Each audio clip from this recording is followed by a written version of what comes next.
सगळ्यांना नमस्कार. माझे नाव नक्षिका रोहन पखिड्डे आहे. मी गाव खंडाला, पोस्ट वलनी, शहर नागपूर, जिल्हा नागपूर आणि राज्य महाराष्ट्र याची रहिवासी असून मला भारतीय इतिहास प्रबोधिनीतर्फे आयोजित पुण्यश्लोक अहिल्यादेवी होळकर यांच्या 300व्या जयंती वर्षानिमित्त ऑनलाईन वक्तृत्व स्पर्धेत सहभागी होताना अतिशय आनंद होत आहे. मी आज चौंडी ते माहेश्वर या विषयावर बोलणार आहे.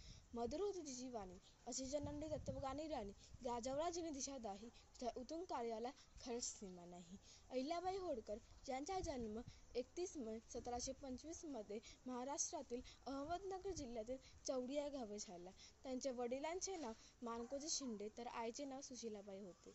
वयाच्या 8व्या वर्षी त्यांचे लग्न खंडेराव होळकर यांच्याशी झाले. 1745 मध्ये मालेराव होळकर यांना जन्म दिले आणि 1748 मध्ये मुक्ताबाई यांना जन्म दिले. 1754 मध्ये कुंभेडीच्या लढाईत खंडेराव होळकर यांची मृत्यू झाली. त्यांच्या मृत्यूच्या बाद इंदूरची धुरा अहिल्याबाई होळकर यांना सांभाळली. ते आपल्या कार्यक्रमात न्याय, प्रशासक आणि संरक्षणाचे उत्तम काम केले. त्याने माहेश्वर शहराचा विकास केला. तेथे अनेक घाट, धर्मशाळा आणि मंदिरे बांधले. त्यांच्या कार्यामुळे माहेश्वर एक धार्मिक आणि महत्त्वाचे केंद्र बनले.